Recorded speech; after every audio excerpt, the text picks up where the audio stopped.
The opinions and views expressed in the following program are those of the speakers and the host, and do not necessarily reflect those of Yoakley Scott Corporation and your sports network. Yeah, I've been closer to Jesus before, so can you help me out? Oh, can you help me out? Am I on my own? Am I on my own? But can you help me out? Am I on my own? Am I on my own? Or can you help me out? Can you help me out? I've been scared to look in my soul.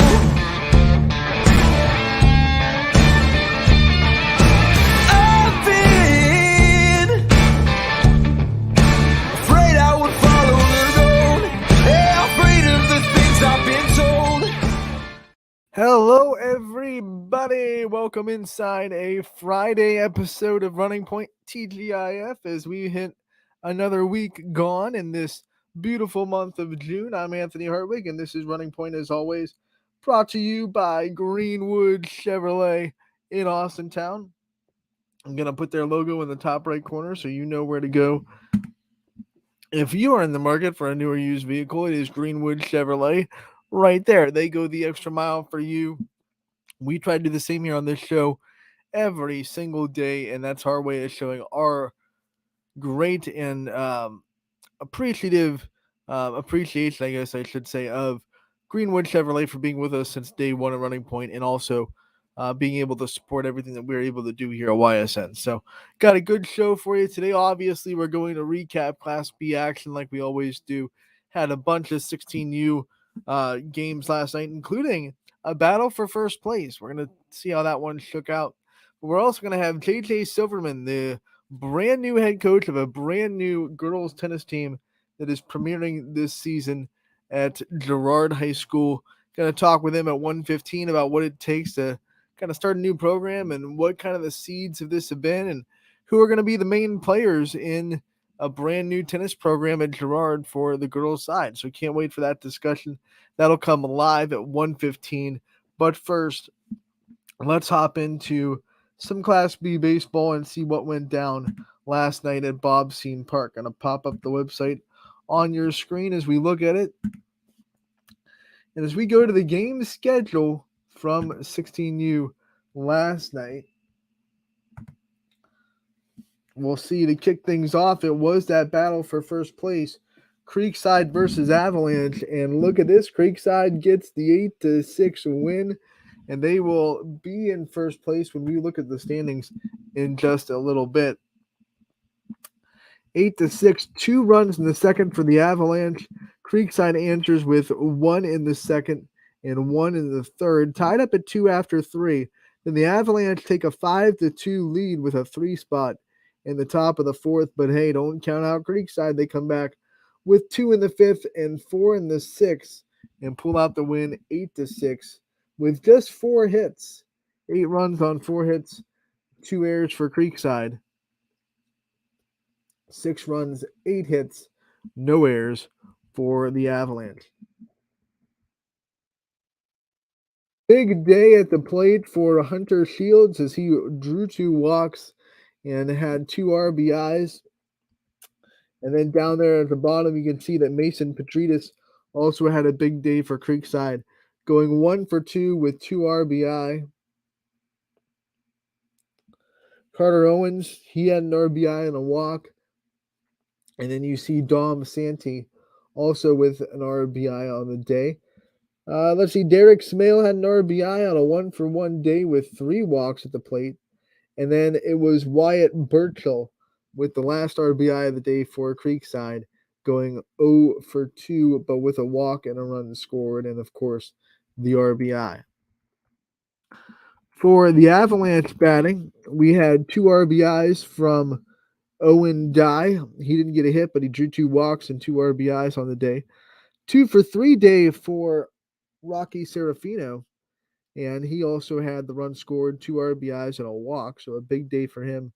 And then we had 1 RBI from Evan Rudniak, who went 2 for 3 with that RBI for the Avalanche. So a big day for Creekside. For now, they're in first place, but there are more games to be played on Saturday. Let's go into the rest of last night's schedule and see what went down. No box score for Nightline and Eagleware, but we can tell you that Eagleware was able to get the win last night over Nightline in a little bit of an upset, if you could call it that. I'm going to get you the final score right now as we go to our graphics. Want to make sure I'm right. It was 11-7. Eagleware got the win over Nightline. We go to Ballistic Baseball versus the Athletics. 13-7. Ballistic gets the win last night. As you can see, 4 runs in the first 2 innings for Ballistic, and then another 3 in the third, 3 in the fifth, 3 in the sixth. A consistent scoring run for Ballistic Baseball as they win 13-7. Look at their offense, RBIs from a lot of different places, but 3 of them came from Taggart Carfangia, who went 1 for 3 with the walk and run scored. 2 RBIs from Grant Searfus, who went 1 for 2 with 2 runs scored, 2 walks. Then you had an RBI from Michael Daly, who went 2 for 3 with 2 runs scored and the walk and the RBI. Adam Rickle also had an RBI. He went 1 for 2 with 2 runs scored and a walk. And then an RBI as well, and a 1 for 4 day from Tyler Wright with a run scored. So a big offensive day for the Ballistic Baseball, but Athletics did not have a slouch of a day, especially from Jaden Wallace. I am Jaden Wallace. 2 for 3, 4 RBIs. What a big day for him.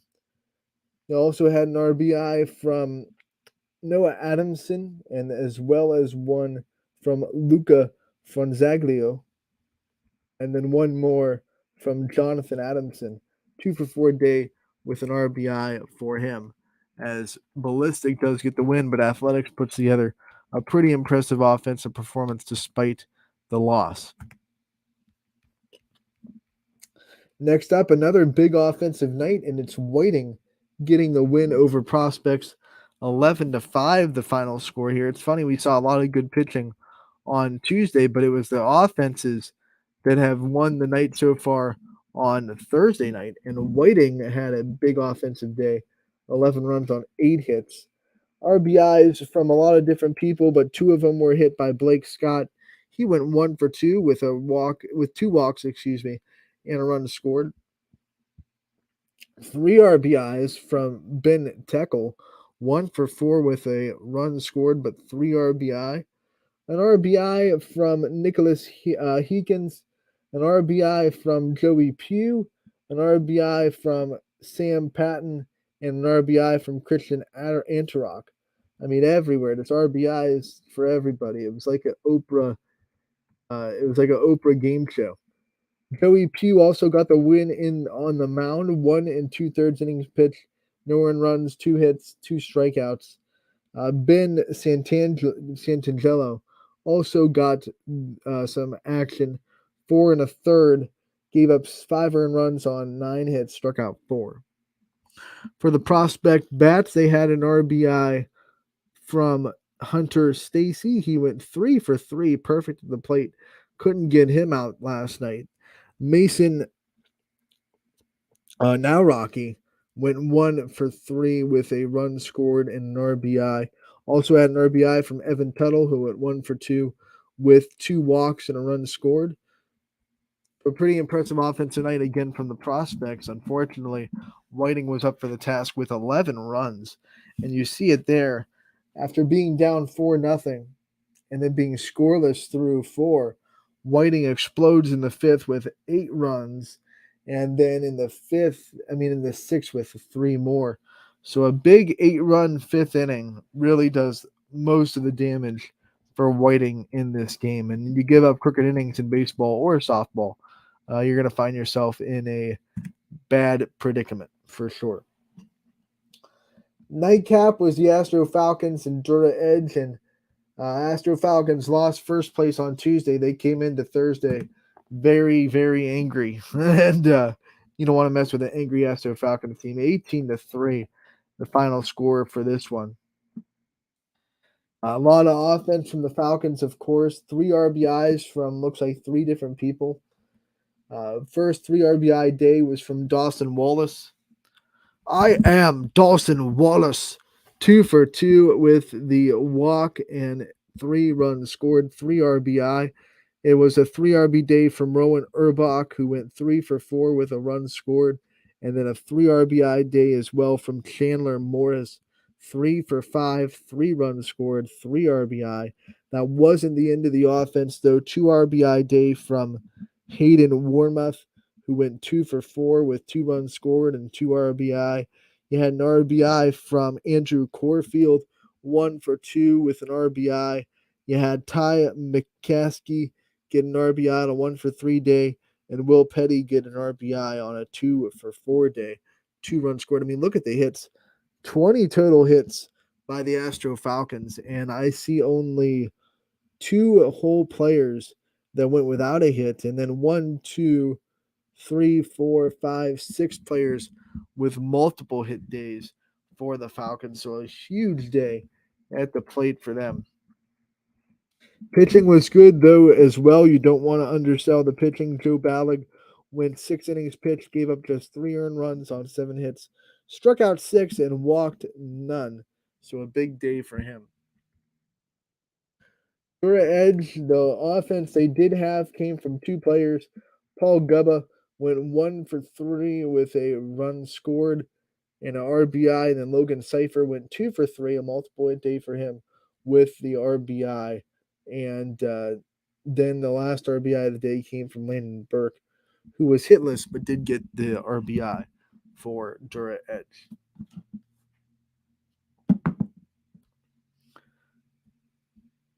You can see the inning breakdown, 4-2 after 1, pretty close, but then the Astro Falcons 4 more in the second, 3 more in the fourth, 1 more in the fifth, 6 more in the seventh, and that was the 6 they needed to end it in run rule fashion.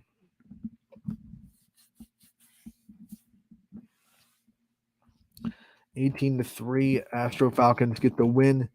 As we go back into the schedule from last night, you get one last look at the scores. Reminder that Eagleware beat Nightline 11-7. No box score available for that game, but that was the final score from that.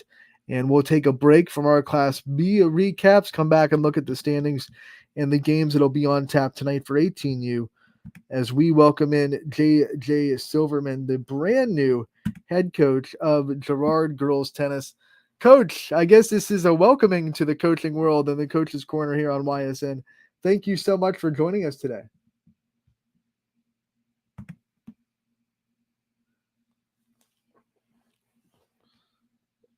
Got no audio from you. I hear you. I see you. I can't hear you.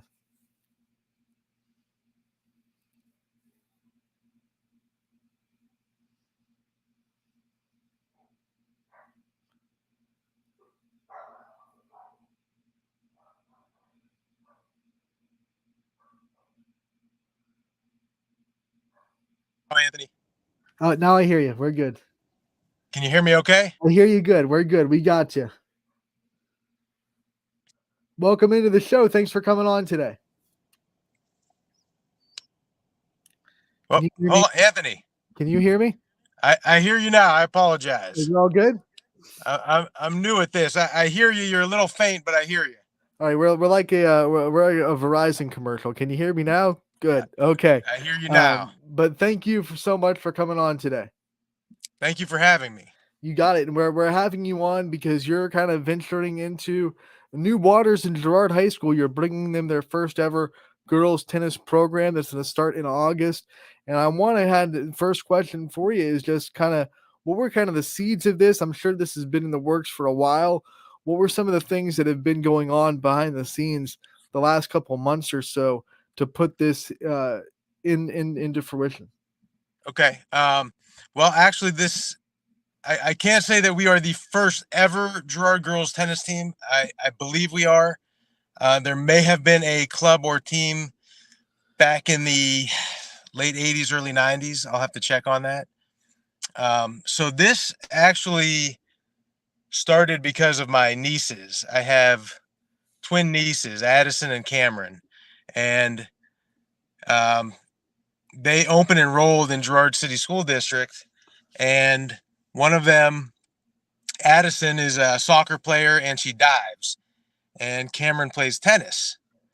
And unfortunately, there was no tennis program for Cameron, and she wasn't able to participate in like a neighboring school's program. So I, being her uncle and wanted to see her succeed, I decided to get a team going.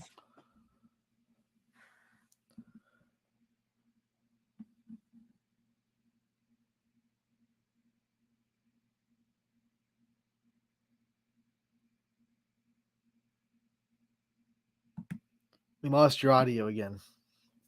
Can you hear me?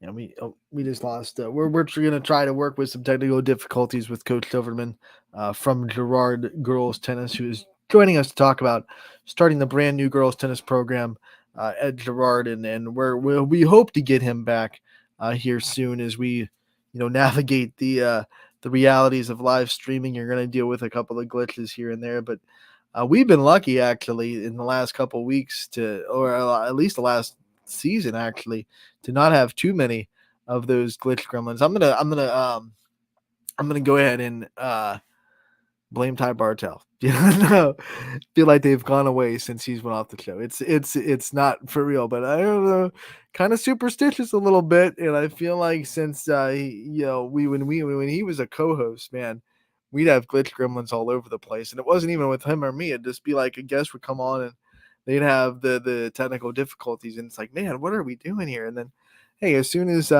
he went on to do better things, and he's not a co-host of this show anymore, but does a lot of other great things for YSN.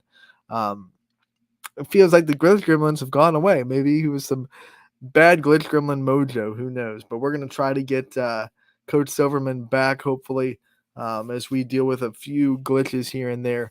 But as we wait for that, want to talk about just the first thing he said was the starting a program have come from seeing student athlete that didn't have a avenue to succeed in what she was passionate about. And I think that is a lot of the reason why a lot of these club programs and these sports in schools that don't have it yet get started. I remember this last winter when we talked to a champion swimmer who was kind of in the same boat at champion a couple of years ago, didn't have a diving team for champion girls, and she was a high level diver, and she just kind of started the program. Like, she's just said, I want to dive. How do I do this? And in her junior year, she was the only girl that represented champion in diving. And then all of a sudden, this year, she had enough teammates to go and compete in events and to do a lot of great things. And that was always a fun thing. But it seems like a lot of these programs start because someone sees a need for that program, a need for that program uh, for someone else to succeed. They have a passion about it. So I love seeing that, and I love seeing the fact that this Girard girls tennis program started because Coach Silverman saw something, a need for someone to succeed in his own family, but it doesn't always end up being someone in their own family. It could be someone that you just see, hey, they're a really good this player, and we don't have this right now. So for her to succeed, we have to find a way to bring it to the school, and that's how a lot of these things start. So I love the ability to see that and to do it. We're gonna take a break, actually, a commercial break. Try to fix some issues with Coach Silverman and try to get him back. But don't go anywhere. We'll take a break and hopefully be back with Coach Silverman on Running Point. 21 News delivers the news as it happens, using the latest technology from where it happens. Live here outside the Mahoney County. On air, online, Wednesday afternoon weather update. Very dangerous. and on the 21 News social media platforms. I'm on the road right now. 21 News, the Valley's only locally owned source for trusted news since 1953.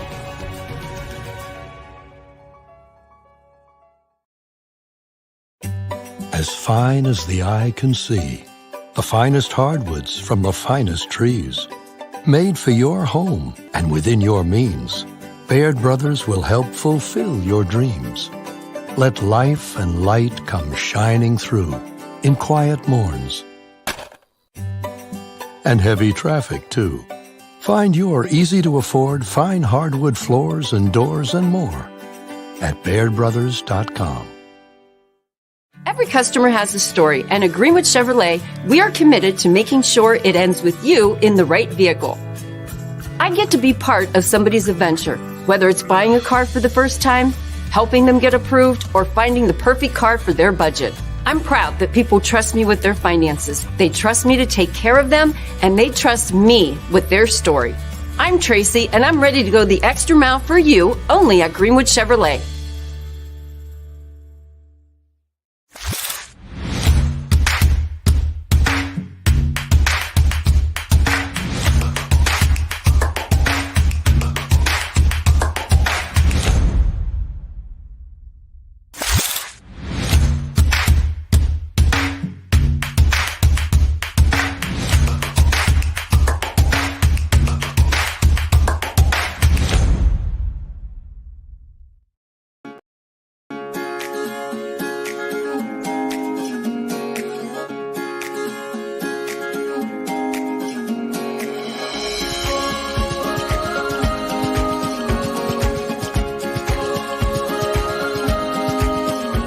Locally owned and operated, Sheely's relaxed shopping experience means browsing and lounging is always encouraged. Find Flex Deal and more at Sheely's Furniture and Appliance, because the best things in life happen at home. How lucky are we to have not one, but two 18-hole Donald Ross Championship golf courses right here in our backyards. Mill Creek Golf Course was selected by Golf Week as one of America's 30 best municipal courses, continuing to challenge golfers of all levels and featuring golf instruction by PGA professionals, a state-of-the-art practice range, a PGA of America recognized pro shop, kids programs, and a relaxing grill room for a memorable golf experience. For more information or to schedule a tee time, visit millcreekmetroparks.org. Fall is in the air. The kids are back to school, crowds are cheering for the home team, and Myers Family Insurance is prepped for another crazy Medicare season. Every year there's changes, some big, some small, so it's important to have a conversation to make sure your plan is going to meet your expectations for the coming year. Give our team a call today to schedule your annual review. For all your Medicare needs, call Myers Family Insurance or visit us on the web. Check us out online at myersfamilyins.com. Going from mindful to mindful sometimes requires a helping, healing hand. Insight Clinical Counseling and Wellness offers a continuum of mental health and wellness care. At Insight, we're changing the way you receive counseling and wellness services with experienced licensed clinicians and expertly trained wellness staff. With 4 locations in Mahoning and Columbiana County, along with telehealth services, Insight offers clients quick access to care when they need it. Transform your mental health and wellness at Insight Clinical Counseling and Wellness. Welcome back to Running Point on ysnlive.com, continuing to try to fix a couple of technical issues with JJ Silverman. If we can't today, we'll definitely work to get him on the show at some point in the near future. But while we wait on that, what we're going to do is we're going to dive back in to Class B baseball. The show must go on, as they say in Broadway. And actually, looks like we might have Coach Silverman back on. Let's see if we can pop him in. Coach, we good? Can you hear me? Can you hear me? We're getting there. I hear you.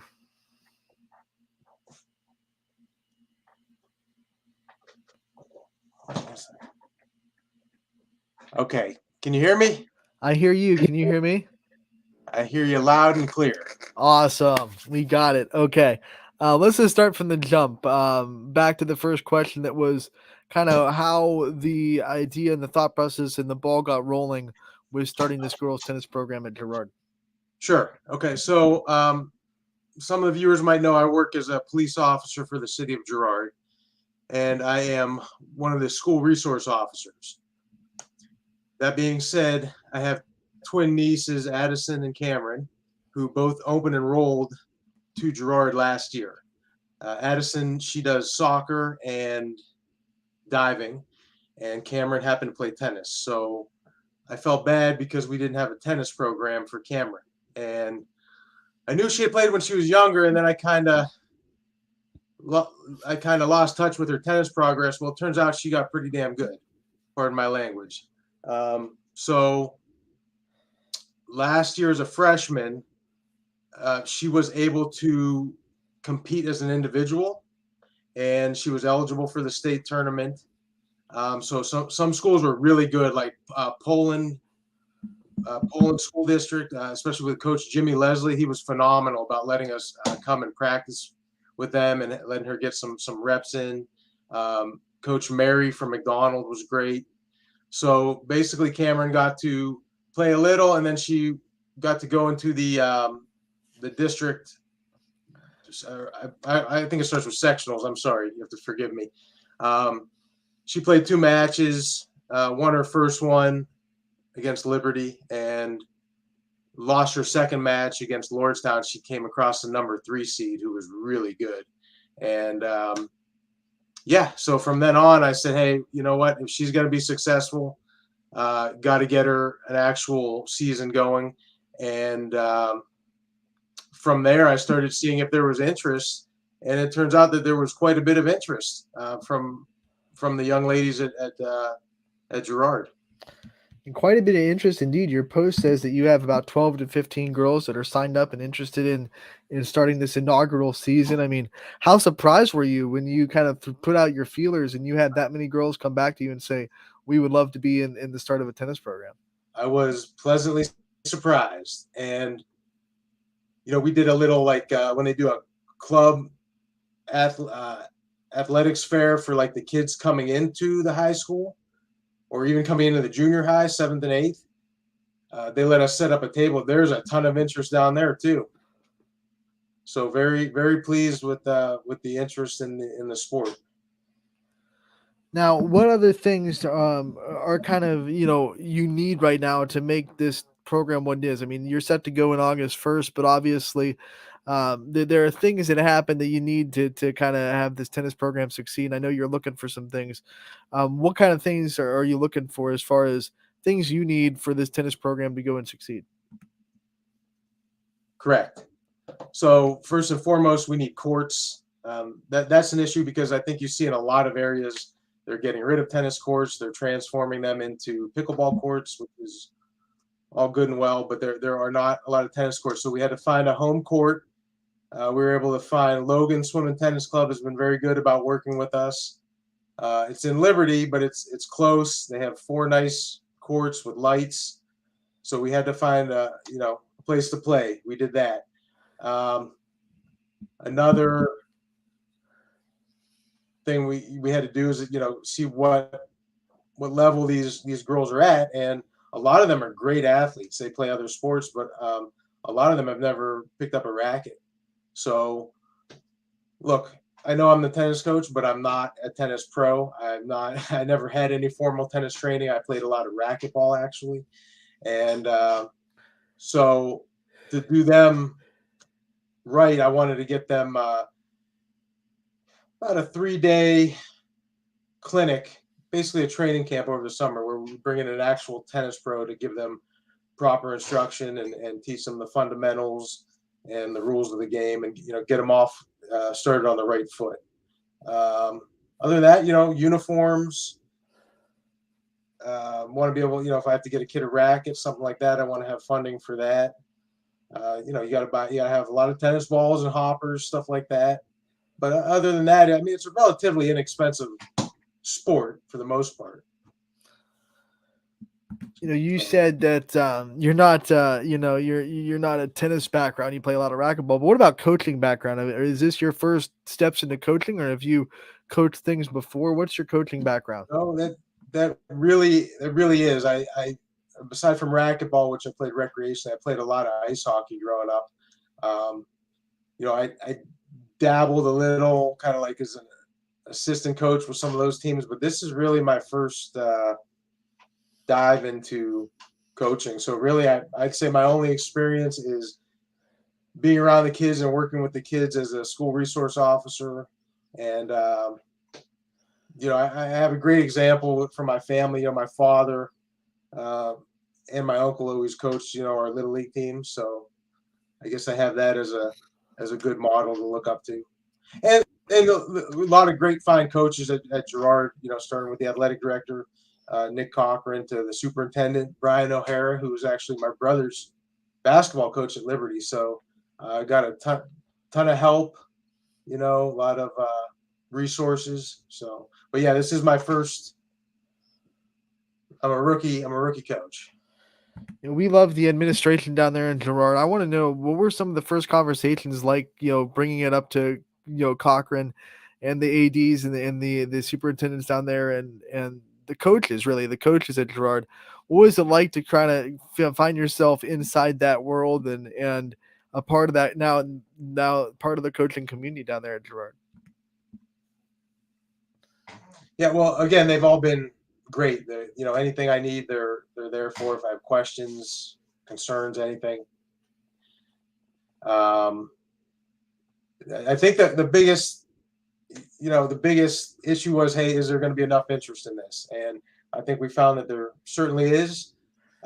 Tennis, even though, hey, we're a team, okay, but it's very much an individual sport. We know that, and I think, depending on the student athlete, a lot of them, might thrive more in that setting or identify more in that setting than, as being part of a team. So yeah, I think the biggest thing was to see what kind of interest we have, and it's looking good on that front.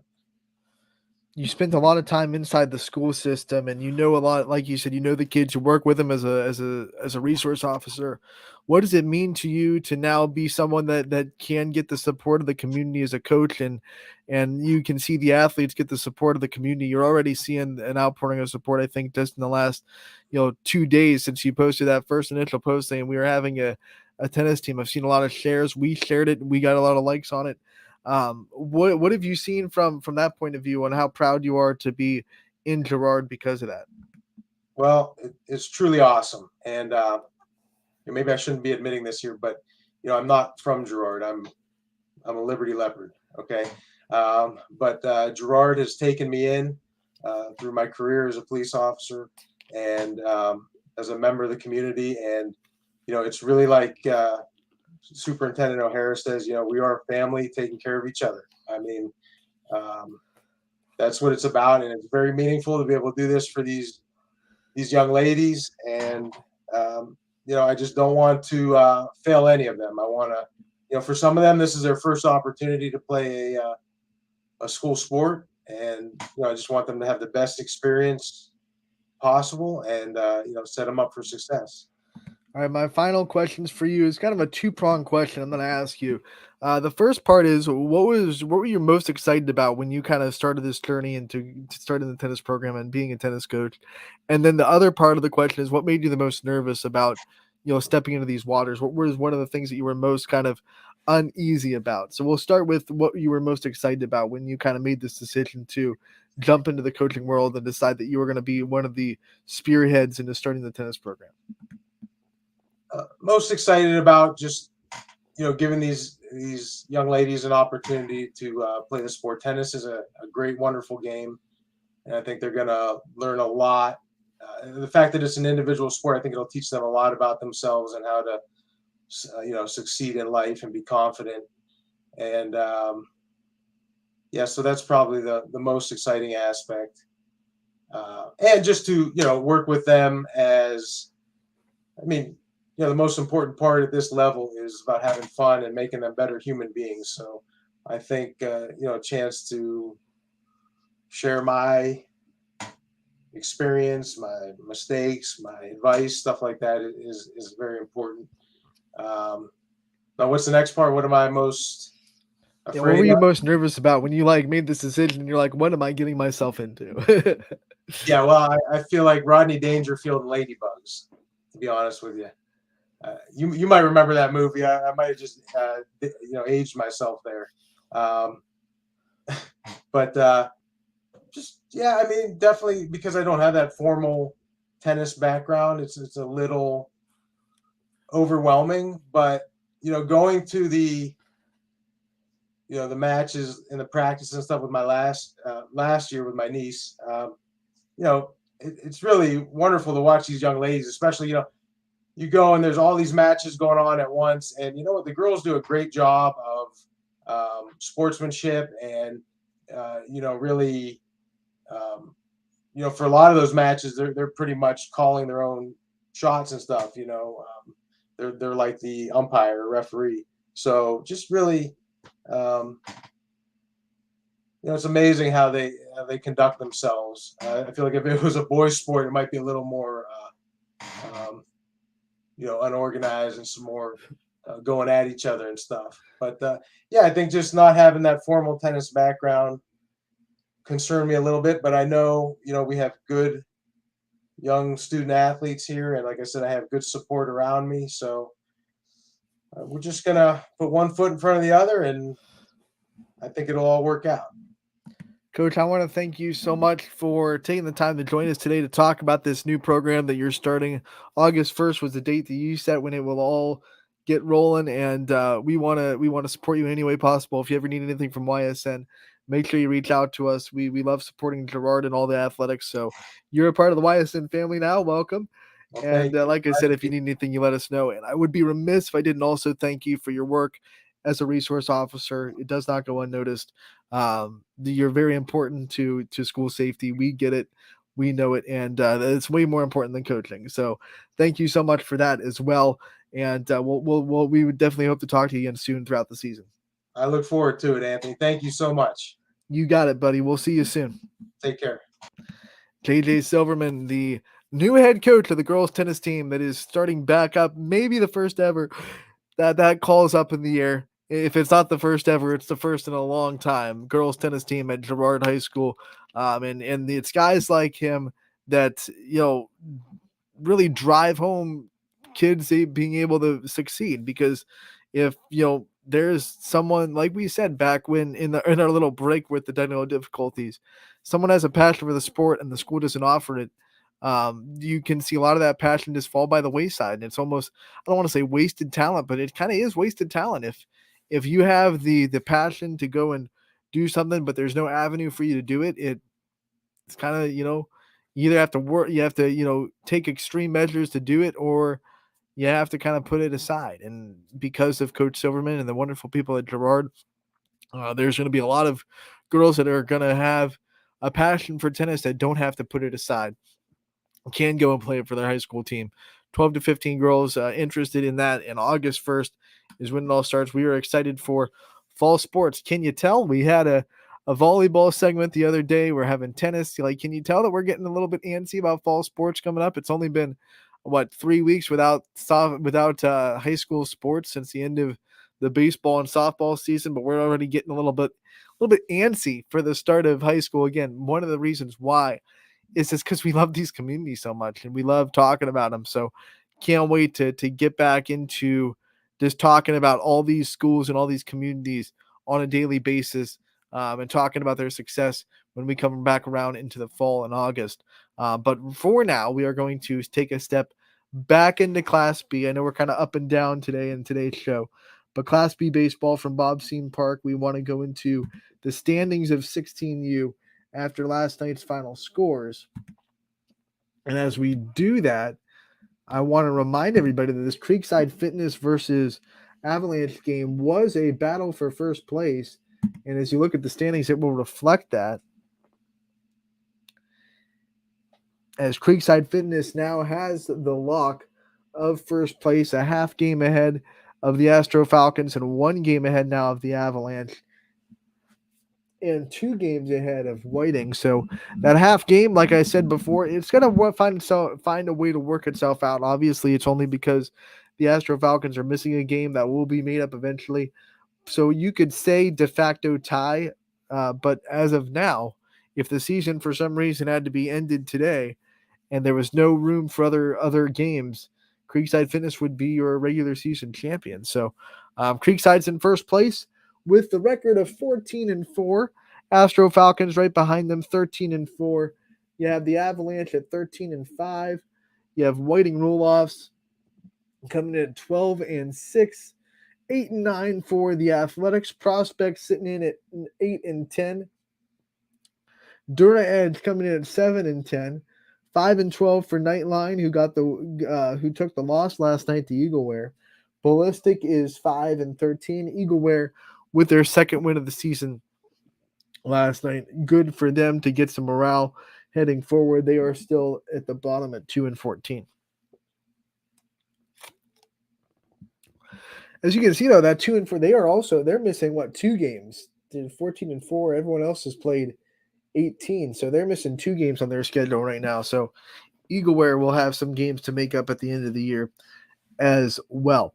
Let's go into 18U and see what we have in store for us tonight in 18U action as they take the field on a Friday. As long as the weather holds up, it's been kind of hit and miss today, but as of now, games at Scene Park are still on. As far as we know here at YSN, we have not gotten the update of a cancellation of Bob Scene Park to this point. I was going to say, unless I just got the text, which I didn't. It was not a Bob Scene notification. So here we go. Tonight on Scene 3 to kick us off at 5:30, you're going to see Dura Edge taking on Nightline. At Scene 1 at 5:45, Whiting Roloffs takes on the Prospects. And then on Scene 2 at 5:45, Ballistic Baseball will take on Creekside Fitness. Athletics takes on Avalanche on Scene 3 at 8 o'clock.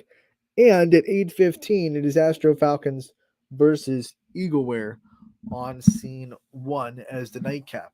Let's take a look on who's going to be announcing tonight for you. On Friday, the 23rd, we're going to have video only on Scene 3. So, unfortunately, no announcer, but we'll still have the games on video. So, that's going to be Dura Edge and Nightline and Avalanche and Athletics. On Scene 1 with, Whiting and Prospects and Astro Falcons and Eagleware, you're going to have Matt Marr on the call. And then on Scene 2, it's going to be Eric Hughes. So, on this schedule, Eric Hughes will be taking on Ballistic Baseball and Creekside Fitness going at each other. That's going to be your Friday. 6 games. We'll also have the 8:15 game on Scene 2. Eric Hughes will be on the call there. Friday the 23rd. And then we go into tomorrow since we won't be here. We're going to have 1, 2, 3, 4, 5, 6, 7, 8, 9 games at Scene Park from 9 a.m. to 2:30 for Class B baseball. Matt Marr's going to be down there on the call. Mike McKenzie's going to be back down there on the call. And then Bob Zaney will also have the final game of the day on Scene 1 at 2:30. And then don't forget tomorrow, the big game at Scene Park is, of course, the YSN All-Star Game, which will cap off the night for Bob Scene Park at 7 o'clock. We're going to be there. Everyone's going to be there. It's going to be a whole lot of fun as we take in Class B baseball in the morning and afternoon. And then we have every one of our wonderful athletes that we're going to be representing at Bob Scene Park on tomorrow, I should say, at 7 o'clock. So we're excited for that. Don't forget about it as we go on to the weekend. One last thing to take care of before we get out of here today. Reminder that the Penn, Ohio game was in action last night. Pennsylvania ended the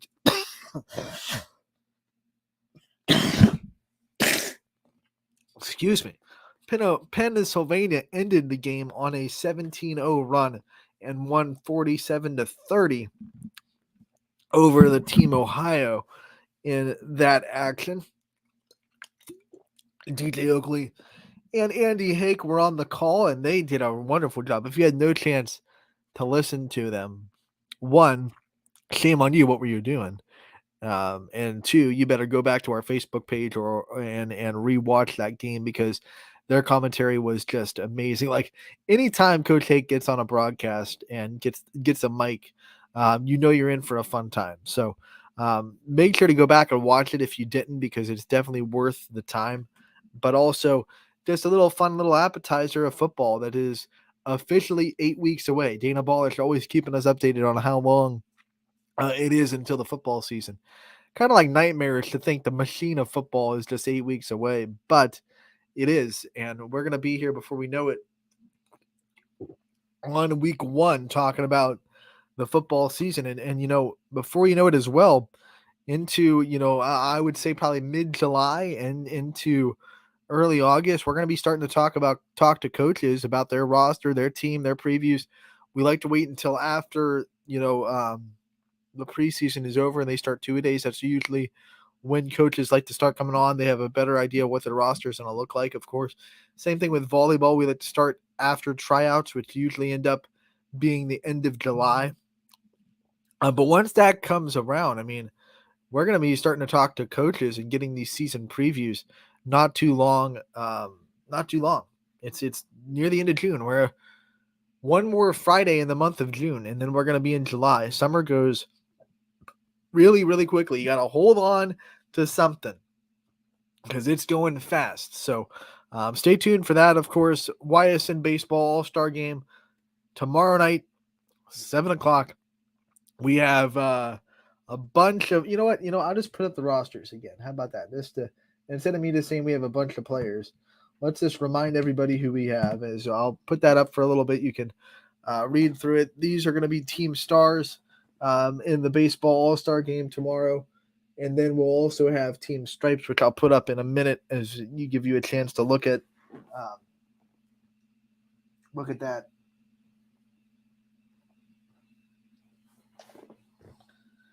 And then, so that's team stars, and you'll also have team stripes there that will also be at Bob Scene Park tomorrow.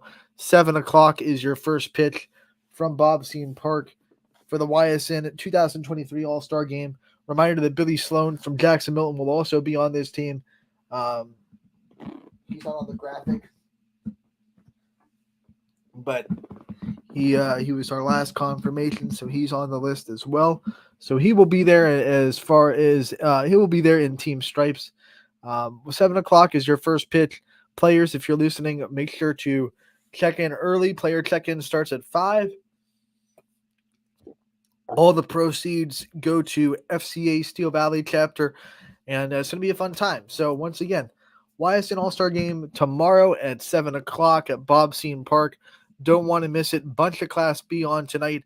Bunch of Class B on tomorrow morning and afternoon.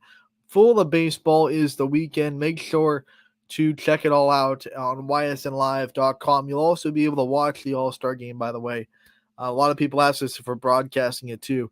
Every year, no matter what the sports season, we will be broadcasting the baseball and softball All-Star Games. So you will be able to watch that one. I think it's going to be Joe Eusebio and Derek Rhodes on the call for the baseball game at Bob Scene Park tomorrow night. And the softball game will be myself and Noah Ricks on the call at YSU next Wednesday. So going to be a lot of fun. Once again, make sure to head out to Bob Scene Park tomorrow, 7 o'clock for the Ysn All-Star Game. And all the benefits will go to FCA. That'll do it for today's episode of Running Point. I want to thank JJ Silverman for taking the time out of his day for coming on and talking to us about the brand new girls tennis program that is starting up this season. Excited to see that. Excited to see a bunch of girls that have the passion for tennis, have an avenue, I should say, to play it. You can check his Facebook out for more information. We talked about some of the things they need. They are self-funded right now, so if you want to donate to Girard Girls Tennis, make sure to go to JJ's Facebook page. You can find a a way to donate to Girard Girls Tennis and give them what they need to succeed this fall.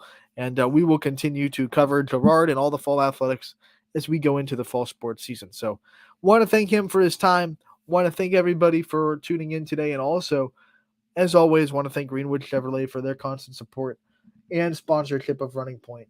So this is Friday's episode. We'll be back on Monday from 1 to 2. Running Point